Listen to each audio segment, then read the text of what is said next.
O Imperador Nero. Ele toca harpa enquanto Roma arde. Tortura os cristãos. Ele os veste com peles de animais e faz cães selvagens dilacerarem membro a membro cada um deles. Aí ele os transforma em tochas humanas. Ele mata suas esposas e desperdiça dinheiro como um sheik do petróleo. Ele arruinou o império, saqueou todos os templos e matou a maioria da elite dominante. Usando relatos históricos da época de Roma, é possível descobrir a verdade por trás dessas histórias. Os investigadores colocarão a vida de Nero sob o microscópio com uma série de testes científicos, revelando seus métodos sádicos de tortura e como ele criou uma das maiores fraudes financeiras da história. O papel que desempenhou no assassinato de sua esposa, de sua segunda esposa e de sua mãe. E um psiquiatra forense líder analisará as características deste bad boy. Tudo para revelar onde ele se encaixa frente a outros ícones do mau comportamento. Ícones do mau comportamento, Nero.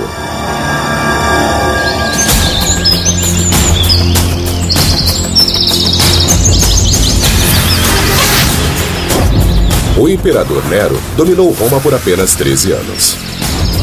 Nesse tempo, ele esculpe para si o título de um dos tiranos mais notórios da história. Na metade do seu reinado, a simples visão dele fazia os romanos estremecerem de pavor. Nero com certeza serve para uma boa avaliação psicológica. Sua vida é vista como um filme dos dias de hoje, já que ele tenta realizar seus próprios desejos com o papel que pediram para ele atuar, ou seja, o imperador de Roma. Para entender Nero melhor, o psiquiatra David Malloy examinará seu comportamento e o classificará em um único gráfico da psique dos ícones do mau comportamento para revelar como ele se compara a outros tiranos da história. Assassino psicopata. Analisando sua ficha, Nero se sai como o pior deles. Ele chega ao poder com a morte de seu tio, o imperador. Ele batiza o vinho de seu meio-irmão rival com uma dose fatal de veneno. Ele se tornou um assassino para conseguir o que queria. Ele tenta matar sua mãe esmagada. E quando isso falha, manda seus capangas acabarem com ela. Ele culpa os cristãos pelo incêndio de Roma e os queima vivos em retaliação. A carnificina desses cristãos culpados pelo incêndio de Roma é horrível, é repugnante. Ele usa chicotes e ferros de marcar ensinadores que o desagradam. E ele chuta sua esposa grávida até a morte. As histórias chocantes vêm dos historiadores romanos Tácito e Suetônio, que escreveram décadas após a morte de Nero. Eles são os colunistas de fofoca da época, demonizando Nero para fazer seus próprios governantes parecerem bons. Então, até que ponto devemos confiar neles? Para sabermos, a busca por evidências começa na infância de Nero. Ele nasceu em 37 d.C. em uma família romana muito problemática. Seu pai morre quando Nero tem só 3 anos e, por um tempo, seu modelo masculino é seu tio Calígula, que não era o tipo de cara para se brincar por aí. Nero não encontra conforto no seio de sua mãe Agripina, a irmã mais nova de Calígula. Ela não é apegada aos valores familiares. Agripina é muito transtornada. Ela foi violentada e expulsa por seu irmão Calígula. Ela cresceu acreditando que assassinato e incesto são normais, e ela estava bem preparada para usá-los para conseguir o que queria. Agripina queria chegar ao centro do poder em Roma. E ela planejou utilizar o jovem Nero para isso. Essa é a estrada para Roma, mas também é a rota de Agripina ao poder. Porque as mulheres da Roma antiga não eram legalmente autorizadas a exercer o poder, era a tarefa de homens. Mas Nero podia. E com Nero em Roma, Agripina podia ter o controle. Primeiro passo, aproximar-se do poder. A bela e astuta Agripina seduz e se casa com o imperador Cláudio, mesmo ele sendo o tio dela. O casamento incestuoso de Agripina com Cláudio insulta o povo de Roma, como hoje nos insulta. Mas ela era uma pessoa disposta a cruzar qualquer linha para obter o máximo de poder. Agripina pressiona Cláudio a adotar Nero e torná-lo herdeiro do trono à frente de seu próprio filho, Britânico. Nero está agora na fila para imperador. Nero subitamente enfrenta uma enorme mudança em sua vida.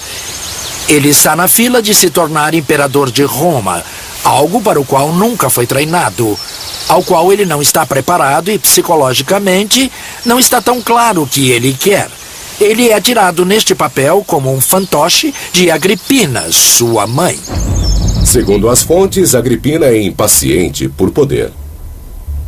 Tácito e Seutônio dizem que Agripina queria um marido morto. Ela é poderosa e sabe quem usar, uma envenenadora condenada, Locusta. É virtualmente impossível pôr veneno na comida do imperador. Mas Agripina encontra um modo. Segundo as fontes, Cláudio encontra seu fim em um banquete de bebedeira quando ele come um prato de cogumelos envenenados.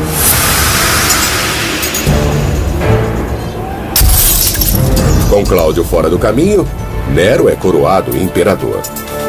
Isso o tornaria o homem mais poderoso do mundo. Mas, segundo as fontes, o poder real está nas mãos manipuladoras de Agripina. Seria isso só um ataque à irmã de Calígula? Ou há alguma verdade nisso? Moedas datando do início do reinado de Nero contêm pistas cruciais. Nero. Essa moeda é incomum porque mostra o busto de Nero e sua mãe Agripina do mesmo lado. É muito incomum ver mãe e filho juntos. E é um indício do poder de Agripina e diz claramente que havia algo muito especial na relação entre mãe e filho. Quão especial? Eles são, de fato, governantes parceiros. Mas logo, há uma briga entre mãe e filho e é sobre, o que mais? Uma mulher. 55 depois de Cristo, Nero, agora com 18 anos, se apaixona perdidamente por uma moça ex-escrava. E Agripina fica louca com isso. Isso poderia prejudicar sua permanência no poder, seu lugar na moeda. Ela tenta acabar com isso, mas Nero continua. Então Agripina demonstra seu poder. O controle de Nero sobre Roma ainda não estava totalmente seguro. Isso porque Cláudio tinha um filho natural que era o meio-irmão de Nero, Britânico. Forçada por Nero, Agripina agora ameaça substituí-lo do trono por Britânico. Britânico tem só 13 anos. Talvez ela pudesse mantê-lo na linha.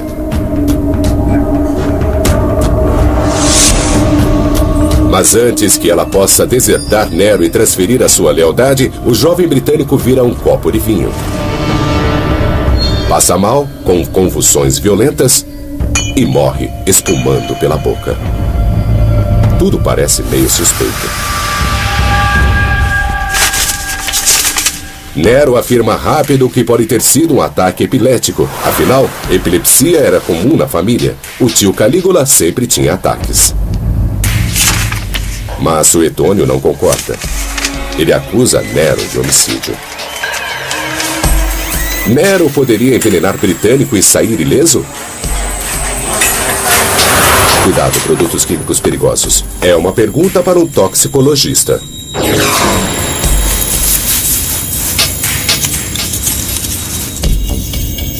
Com certeza havia vários venenos disponíveis para envenenadores e para Nero na época. Quando vemos isso, há 3 venenos que vêm à mente. Um é um componente de cianeto encontrado em sementes de frutas da época. O outro seria a estricnina e, finalmente, a cicuta. As fontes dizem que Britânico bebeu vinho diluído com água e que o veneno estava naquela água. Então, se Nero realmente o matou, o veneno que ele usou não poderia aparecer na água. Uma possibilidade, cianeto. Ele é encontrado em caroço de pêssego. mas você precisa de muitos para fazer um coquetel letal. O efeito de cianeto no corpo humano é muito forte. Isso pode ser rapidamente fatal, mas como ele pode ser entregue e estar bem disfarçado? E como podemos ver, mesmo mexendo, ele não se dissolve. Então teria sido perceptível que algo estava na bebida. Isso exclui o cianeto. Próximo, estricnina. O efeito do envenenamento por estricnina no corpo humano é muito claro. Depois que atinge o sistema, o paciente começa a sentir algo muito terrível. Ele começa a ter espasmos musculares, quase como a raiva dos cães. Os sintomas se encaixam. Mas a estricnina é muito amarga. Britânico a teria sentido no primeiro gole. Sobrou a cicuta. A cicuta na água é uma das mais, se não a mais tóxica planta do planeta. Como você pode ver, é clara, é difícil de detectar e o efeito da cicuta na água é rápido. Para a armação de Nero e seus envenenadores, este era o veneno perfeito para dar a Britânico. E o mais demonstrável, a coisa mais notória da cicuta na água é que ela provoca convulsões, ela provoca crises. E pelas crises teria sido fácil para Nero dar a desculpa da epilepsia. Então Nero, talvez com a ajuda de Locusta, a envenenadora, poderia ter matado o Britânico. Ele tinha os meios, a oportunidade e um motivo muito grande. E há outra coisa que parece suspeita. Britânico morre em circunstâncias estranhas. Mais estranho ainda são os ritos funerários. Eles são apressados, abruptos, e ocorrem no dia seguinte sem muita pompa e ritual, como seria digno de uma pessoa como o Britânico. Se livrar da prova, rápido. Os historiadores estão convencidos de que tudo aponta ao fato de que Nero matou mesmo seu meio-irmão mais novo. Ele virou um assassino para conseguir o que queria, e isso foi um grande passo. Com isso, Nero sai da sombra de sua mãe Agripina. Ela lhe ensinou bem a lição, e nada vai pará-lo agora.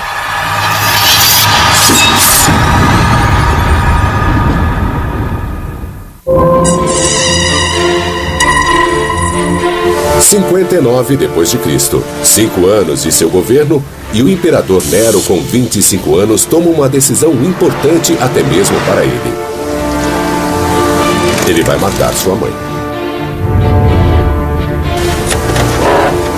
A injuriada Agripina é a única pessoa entre ele e o poder absoluto.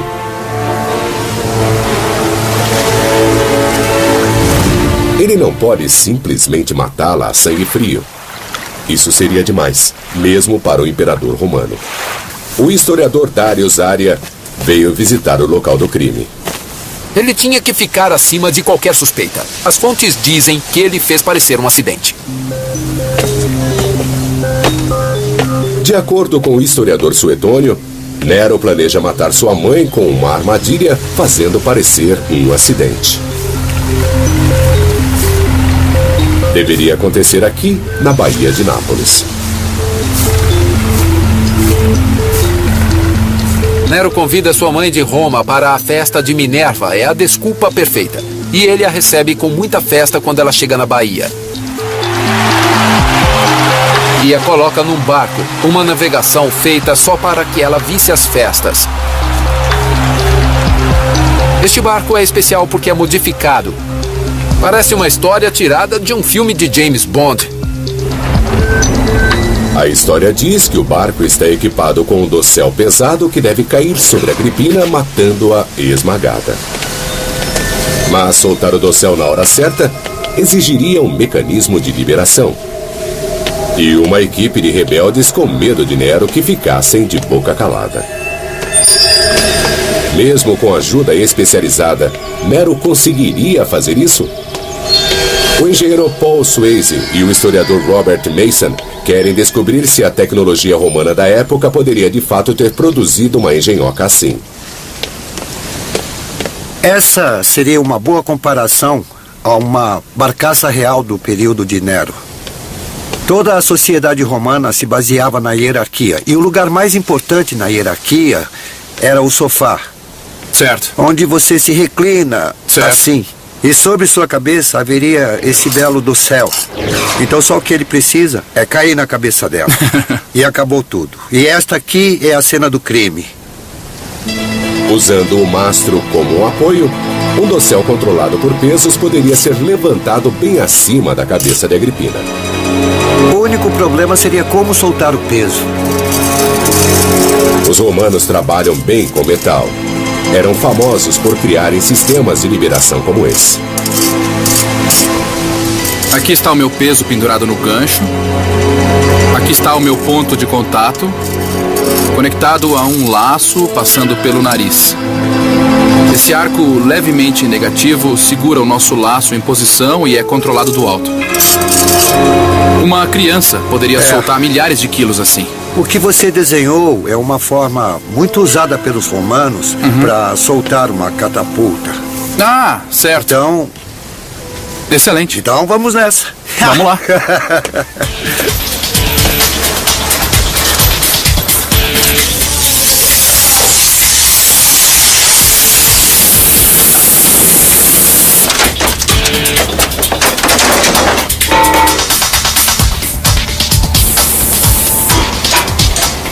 Esse é o sistema de controle.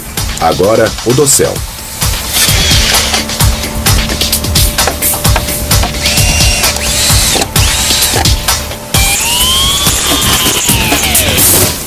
Bom, tá aqui a nossa polia. Está aqui. E a próxima coisa a fazer é conectar nosso controle aqui. Posicione ele paralelo. Muito bem. Vamos dar mais peso, prepará-lo e colocá-lo no lugar com calma. Acho que vai funcionar. Os historiadores dizem que Agripina está no sofá romano embaixo do dossel com a armadilha. Então temos um sofá imperial e uma dama imperial para descansar nele. Vamos ver o que podemos fazer com a pobre Agripina. Os sacos de areia simulam os pesos de chumbo usados pelos cúmplices de Nero. Os romanos usavam o elaborado sistema de rodanas que permitia a um homem erguer cargas pesadas.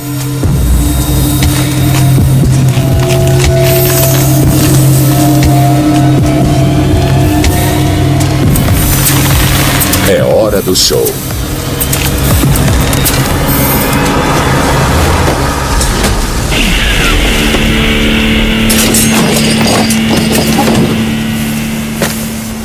Os historiadores dizem que Agripina sobreviveu apenas com uma lesão no ombro, confirmado por esta demonstração. Esse é o dano que isso teria causado a ela. Os braços do sofá teriam impedido que ela se ferisse mais.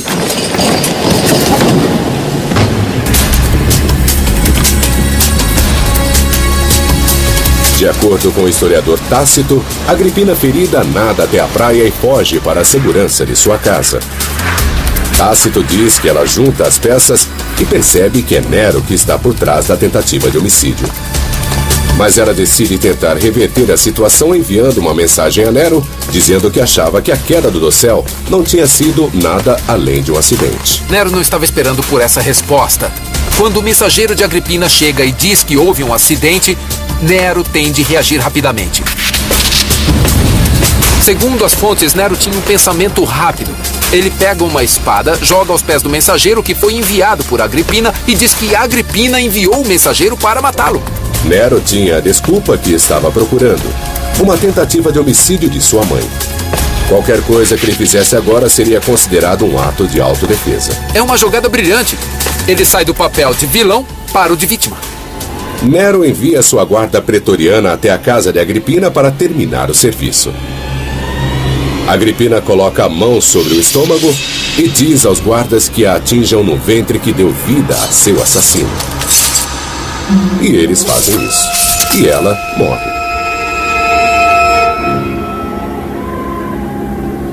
Naquela noite, ele é atormentado por pesadelos. Quando acorda, Nero anuncia: hoje é o primeiro dia do meu estado. ele finalmente ganha o poder. Ele aprendeu com a melhor, sua mãe. Os romanos começam a desconfiar de tudo e de todos. Se Nero teve coragem de matar sua mãe, qualquer um poderia ser o próximo. Senadores nervosos enviam mensagens extravagantes de agradecimento e parabéns. Com Agripina fora do caminho, Nero se volta para o outro aborrecimento de sua vida, sua esposa Octávia. Ela é muito popular, mas Nero não se importa. Ele só tem olhos para sua amante Popeia, a menina ex-escrava agora grávida. Ele se divorcia de Octávia e a expulsa de Roma. Ele se casa com sua amante Popeia.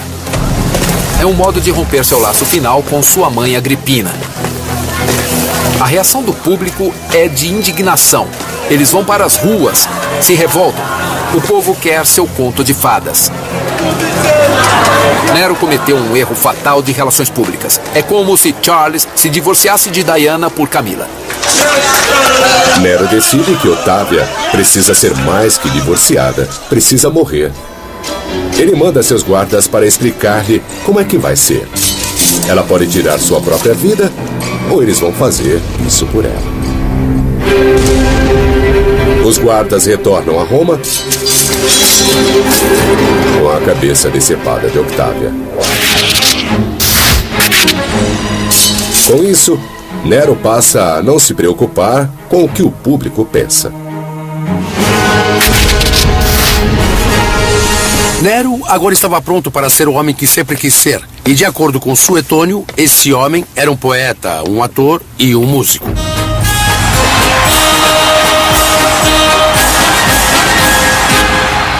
Não parece tão ruim para nós hoje, mas em termos de Roma Antiga é um ultraje. Porque na Roma Antiga os atores tinham o mesmo status das prostitutas. Então seria como o presidente dos Estados Unidos andar publicamente num ponto de prostituição.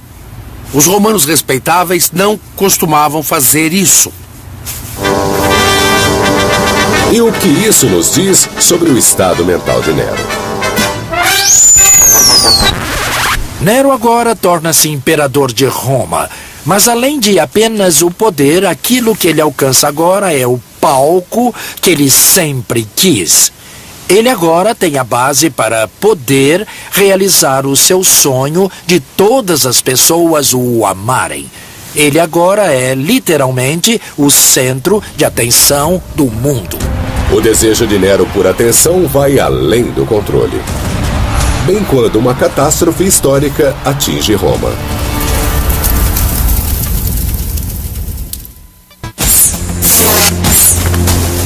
Aos 10 anos de seu governo, o Nero de 27 anos resolveu entrar para a história. Qualquer um que o desagradasse não durava muito tempo. Ninguém ousava tramar contra ele. Quando os romanos não temiam por suas vidas, eles se contorciam de constrangimento com as palhaçadas de quinta categoria de Nero no palco.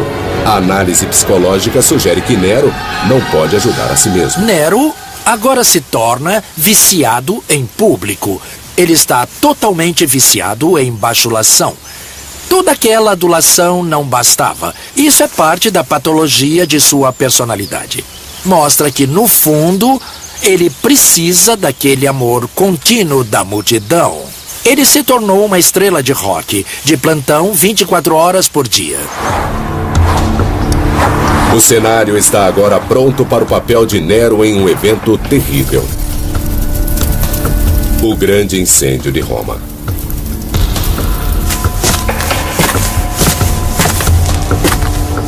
Roma Antiga é feita de madeira. E as ruas eram muito estreitas, muito mais do que essas.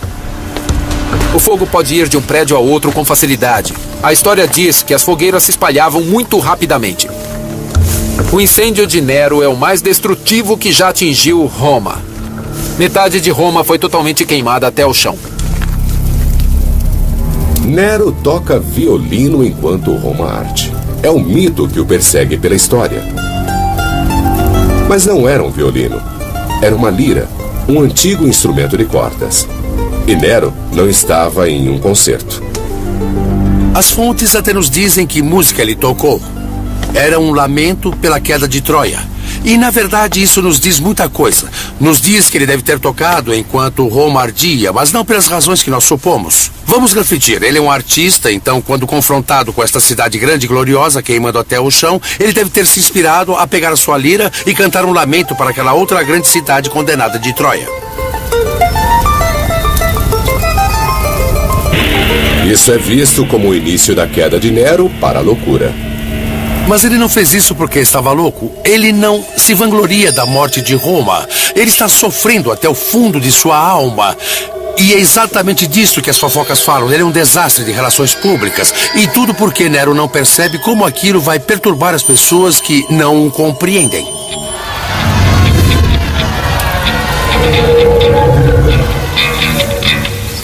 Uma possibilidade é pensar em Nero como um psicótico a essa altura, mas as evidências não dão apoio a isso. No máximo, ele aceitou essa realidade como seu momento de brilhar. O mundo está em chamas ao seu redor, mas ele continua a atuar. Este é o momento que ele estava esperando. O fogo queimou por 6 dias. As pessoas dizem que o incêndio foi criminoso. Os romanos exigem justiça. Nero rapidamente encontra alguém para culpar. Um bando de fanáticos religiosos que se tornaram incômodo por toda a cidade. Os cristãos. Os cristãos eram um presente para Nero porque era um culto à margem da sociedade. Havia até rumores que eles comiam a carne e o sangue de humanos, o sacramento do pão e vinho mal interpretado. Mas o que os tornou muito suspeitos aos romanos era o fato que eles se recusaram a se sacrificar ao culto do imperador, alegando que havia apenas um Deus. Em termos modernos, seria como recusar jurar fidelidade à bandeira americana, alegando que é a imagem de Satanás. Isso os tornou perfeitos bodes expiatórios. Havia até mesmo panfletos cristãos circulando na época dizendo que Roma ia queimar no fogo do inferno por adorar falsos deuses. Claro que para os romanos isso era uma incitação a incêndio criminoso. Nero ordenou que os cristãos fossem presos e submetidos a uma forma de punição selvagem. Ele prefere usar a flagelação com chicote, mas muito pior. Isso porque o chicote possuía bolas de metal pontudas.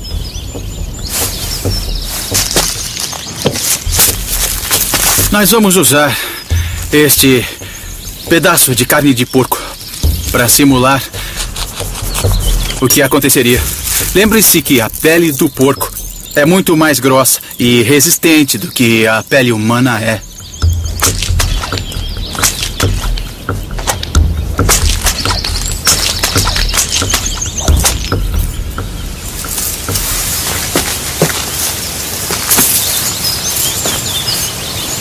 Olhe bem a profundidade dessas lesões que penetraram bem fundo até o tecido muscular abaixo da camada de gordura, atravessando a pele. O indivíduo sofre uma agonia enorme neste tipo de flagelação. Isso teria destruído totalmente suas costas, deixando elas abertas. E você não se surpreenderia ao ver escápulas fraturadas e costelas quebradas. Um sangramento muito grave. A pessoa poderia sobreviver por várias horas com esse tipo de tortura antes dela sucumbir. Seria necessário um uso habilidoso se você não quisesse que a pessoa morresse. É uma punição comum para crimes graves. Mas Nero a usou em larga escala, batendo nos cristãos sem dó. Isso revela um crescente apetite por crueldade. Um apetite que levará a horríveis espetáculos públicos na arena.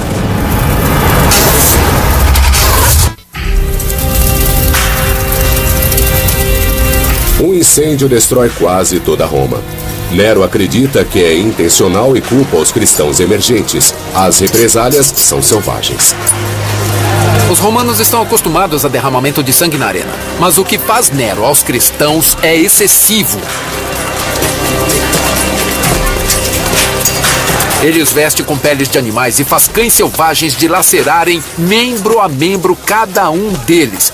Isso é demais para os romanos. A carnificina desses cristãos culpados pelo incêndio de Roma é tão horrível, tão repugnante, que leva o público a ter compaixão dessa gente, e que é exatamente o que Nero não queria.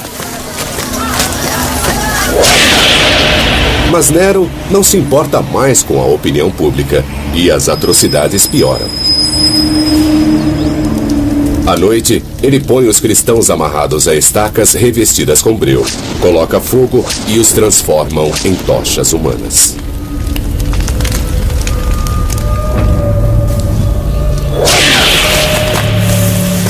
Com Roma em ruínas, Nero inicia a reconstrução.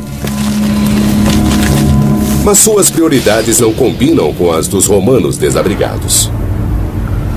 Ele se dá um palácio ainda maior, mais magnífico, que se estende do Monte Palatino ao longe por todo o Vale do Coliseu, até o Monte Esquilino.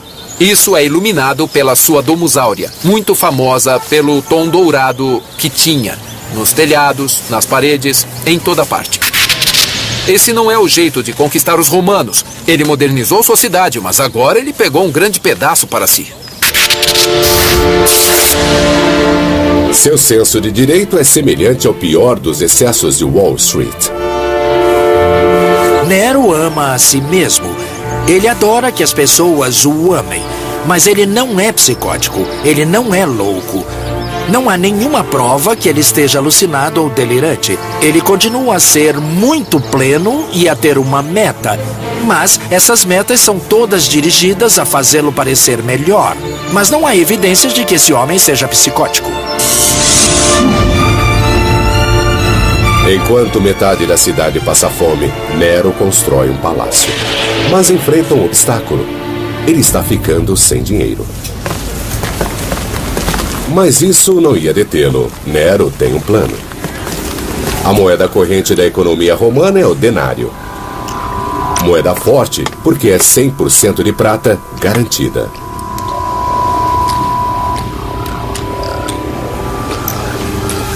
Na antiguidade, era muito importante para a pessoa comum, o homem de rua, ter fé no conteúdo de prata da moeda com a qual foi pago.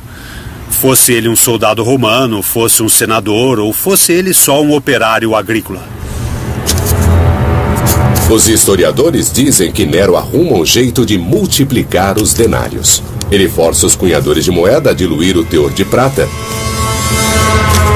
Mas isso não se confirma pela análise química prévia de um denário do reinado de Nero, identificado pelo rosto dele na moeda. O teste mostra que a moeda é de prata pura. Então parece que a história toda foi um exagero.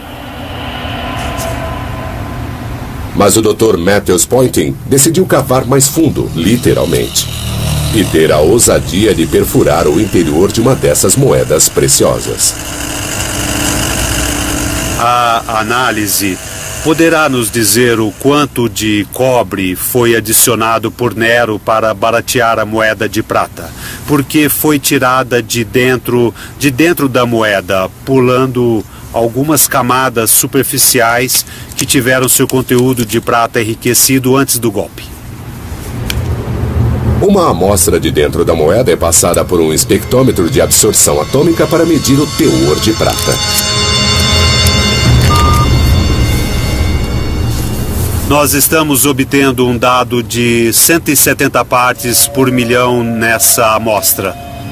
O que, se calcularmos com os fatores de diluição, dá uma quantidade em torno de menos de 80%. Isso teria feito a administração imperial economizar muito dinheiro. Os outros 20% são puro cobre. Então Nero realmente falsificou a moeda romana e usou o dinheiro para os projetos de seus palácios. Mas se a fraude fosse descoberta, ele seria linchado. O Dr. Poynting descobriu que Nero usou muita massa para ocultar a sua fraude, diluindo o conteúdo do metal precioso dentro das moedas, mas deixando pura prata na superfície. É muito diferente de colocar uma folha de prata sobre um núcleo de metal base, que era a técnica usada pelos falsários para forjar moedas. Nesse caso, é um processo muito mais sofisticado, onde ele melhora a superfície da moeda de prata. A aposta audaciosa de Nero com a moeda romana foi sem precedentes. Pela primeira vez, nós conseguimos observar a degradação sistemática e bastante séria do conteúdo da grande unidade de prata do Império Romano, o denário de prata.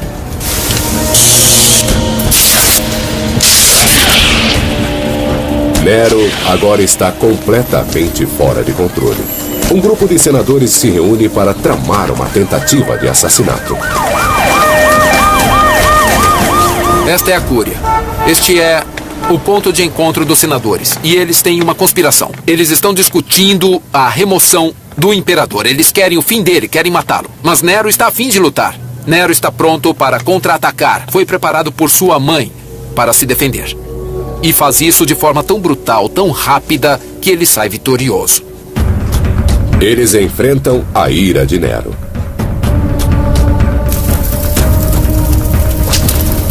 Os culpados são marcados, açoitados, dilacerados e assassinados.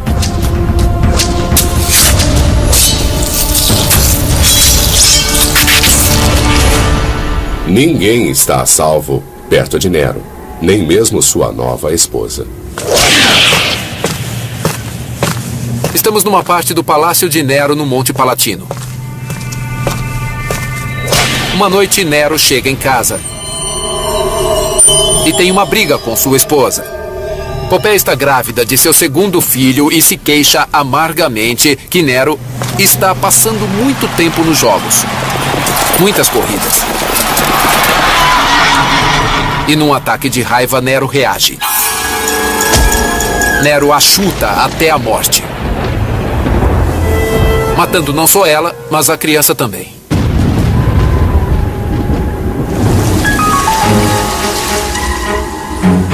Nero desiste de qualquer pretensão de liderar o Império e vai para a Grécia explorar seu lado criativo.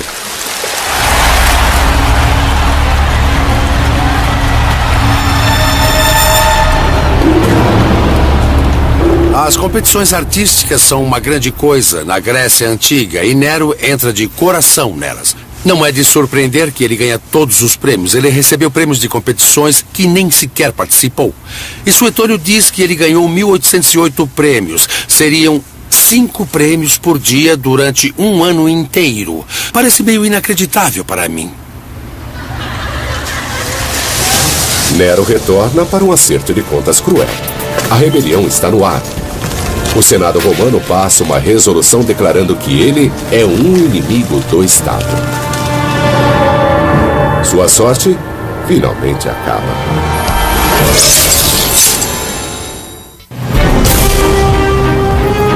A má gestão do Império por Nero e o assassinato sangrento de figuras poderosas em Roma finalmente foram sua ruína. Seus últimos aliados o abandonam. Nero está sem opções. Ele arruinou o Império, saqueou todos os templos e ele matou a maioria da elite dominante. Sua única opção é cometer suicídio caindo sobre sua espada. Suas últimas palavras foram, em teoria, "Oh, que artista morre em mim." Muito apropriado. Na realidade, ele era tão artista que não pôde nem mesmo fazer isso direito, precisando de alguém para ajudá-lo a se matar.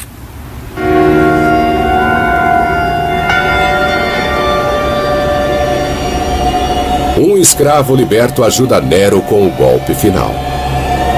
A cortina cai pela última vez. Nero tem 30 anos.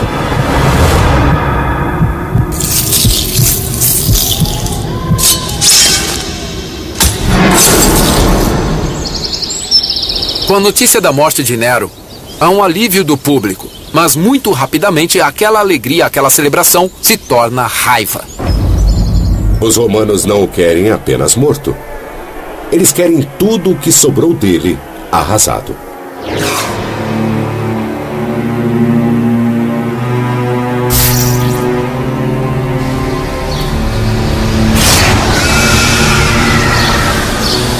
Pela primeira vez, eles promulgam uma nova lei para de fato apagá-lo da história, chamada Damnatio Memoriae. Com a notícia da morte de Nero, o Senado tomou medidas imediatas. O Damnatio Memoriae. Eles queriam condenar sua existência, queriam condenar o fato dele ter sido um governante de Roma. Eles rasparam seu nome, eles derrubaram sua estátua. Ele deixará de existir.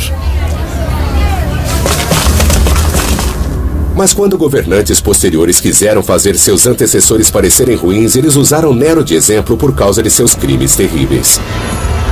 Então escritores como Suetônio contaram de um jeito que ele nunca fosse esquecido.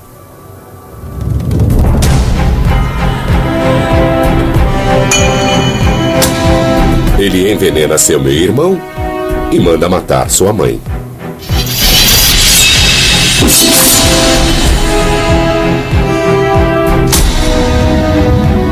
Ele corta a cabeça de uma esposa e chuta a outra até a morte, com ela grávida. Ele utiliza o chicote nos cristãos e os transforma em tochas humanas. Ele mata senadores e rouba dos romanos, falsificando seu dinheiro. Em que lugar na escala dos tiranos essas ações de um ícone do mau comportamento colocam Nero? Assassino psicopata. Ele não tortura e mata pela emoção daquilo como seu tio Calígula. Ele tinha objetivos. Ele mata para obter ganhos pessoais ou políticos como Júlio César. Calígula. Quando ele faz uso de violência num sentido muito direto e administrativo, ele não tem a sede de sangue que uma quantidade enorme de governantes romanos famosos teve. Mas chutar sua esposa grávida até ela morrer numa raiva incontrolável o move pela escala para o psicótico. E a sua necessidade de ser o centro das atenções. O grande traço de personalidade de Nero é com certeza esse histrionismo, ao ponto de ter um transtorno de personalidade histriônica. A teatralidade e a superficialidade, essa necessidade, esse desejo de atenção é o que vai realmente dirigir a sua personalidade. Nessa escala, Nero vai muito bem. Transtorno de personalidade histriônica. Então, quem tem um perfil de personalidade similar na história? Quando comparo Nero a uma figura histórica moderna ou mais recente, eu estaria procurando alguém que, como Nero, precisava do palco. Ele precisava das multidões e da adulação. Ele precisava que ele fosse o centro das atenções. Ao mesmo tempo, eu estaria olhando para alguém cruel e imoral. Olhemos para ninguém mais que um governante recente da Itália, Benito Mussolini. Mussolini foi um ditador com um grande ego, um traço de crueldade e um talento para o drama.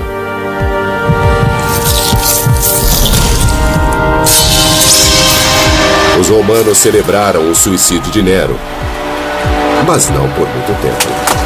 Logo se espalharam rumores de que Nero ainda estava vivo, que ele foi visto cantando e tocando. Ainda hoje, essa é uma ilusão familiar.